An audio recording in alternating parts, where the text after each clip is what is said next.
जिन्होंने अपने विचारों को, जो कि सत्य और अहिंसा के विचार थे, पूरे संसार को दिए और आज इनके विचारों को, इनके सिद्धांतों को पूरा संसार मानता है और उसके ऊपर पूरा संसार चल रहा है। परंतु आज इस देश के अंदर एक ऐसी सोच राज कर रही है जो कि इस देश के संविधान को भी और इस देश के इतिहास को बदलने की भी एक बहुत गहरी सोच चली हुई है। जितने भी पूरे जो जो हमारे स्वतंत्रता सेनानी थे, जिनके नाम पर इस देश के बड़े बड़े संस्थान, मान सम्मान उनको दिया गया था, उनके नाम पर रखे गए थे, आज एक ऐसी सोच है कि उनके मान सम्मान को भी मिटाने की कोशिश की जा रही है।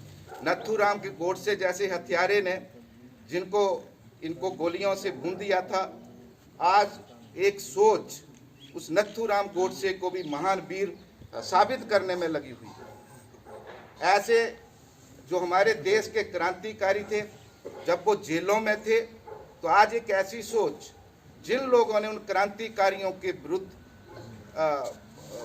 अंग्रेजों के साथ मिलकर उनको फांसी की सजा दिलाने में सहायता की, आज इस देश के अंदर जो मौजूद सत्तासीन सरकार है और जो आरएसएस की विचारधारा है, वो जिन लोगों ने उन क्रांतिकारियों को फांसी के तख्ते तक पहुंचाया, उनको आज वीर और उनको पुरस्कार देने की एक सोची समझी चाल चली जा रही है। ये इस देश के लिए सबसे खतरनाक विचारधारा है जो आने वाले इसमें। आज इस देश के हालात देखिए क्या हो गए। आज इस देश के अंदर एक मंडी खुल गई है। आज बेरोजगारी इस देश के अंदर पिछले 70-80 वर्षों के इतिहास में सबसे ज्यादा अगर बेरोजगारी बढ़ी तो इन भारतीय जनता पार्टी के इस शासनकाल के अंदर आके बढ़ी।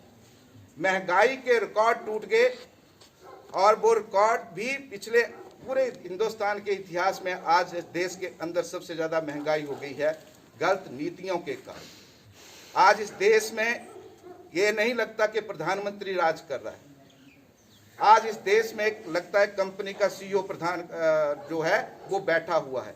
वो सारे कानून, सारी व्यवस्था कंपनियों के इशारे के ऊपर, कंपनियों को फायदा दिलाने के लिए सारे इस देश की कानून व्यवस्था उसी तरीके से बनाई जा रही है जो चंद लोगों को फायदा देने के लिए बनाई जा रही है।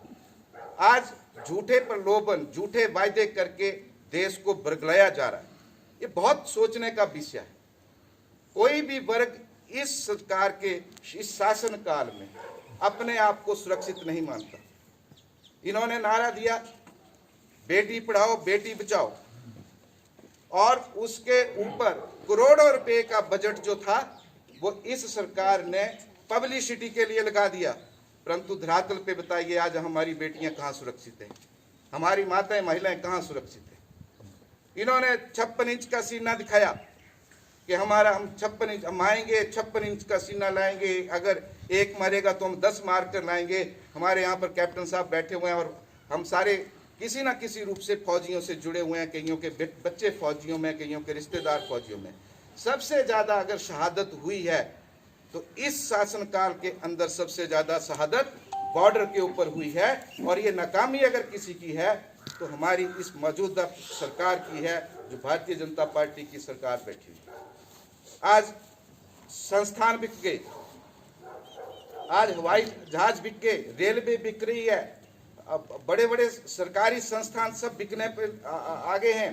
तो ये चीजें जो हैं, ये हम सब कांग्रेस पार्टी के कार्यकर्ता होने के नाते हमें सोचना भी चाहिए, समझना भी चाहिए और आगे लोगों तक इन चीजों को हमें लेकर जाना चाहिए।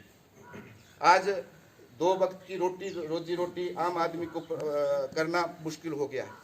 तेल की बोतल 200 रुपए की हो गई है। डीजल पेट्रोल के रेट 100 से ऊपर 100 तक पहुंच गए।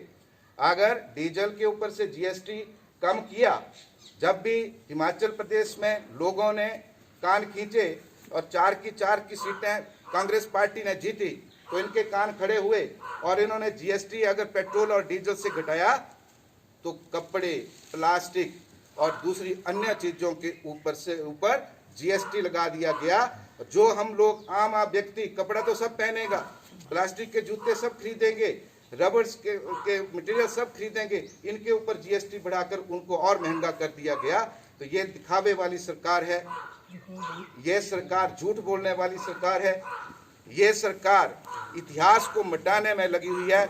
उन क्रांतिकारियों ने अपना योगदान दे दिया, उन क्रांतिकारियों ने अपना जीवन दे दिया, परंतु उनके नाम को मिटाने के लिए भी ये सरकार लगी हुई है। अगर महात्मा गांधी जी के नाम पर इस देश के लोगों ने उनको एक राष्ट्र सम्मान देने की कोशिश की, उनके नाम पर अगर कोई संस्थान बना है, उन संस्थान के नाम बदलकर आरएसएस विचारधारा के लोगों के नाम पर रखने की कोशिश करने की जाने लगी है। तो मेरा सबसे निवेदन है, यहाँ पर जो हम सारे कांग्रेस परिवार के लोग बैठे हुए हैं, मेरा सबसे निवेदन है कि आइए जो विचारधारा इस राष्ट्र के निर्माण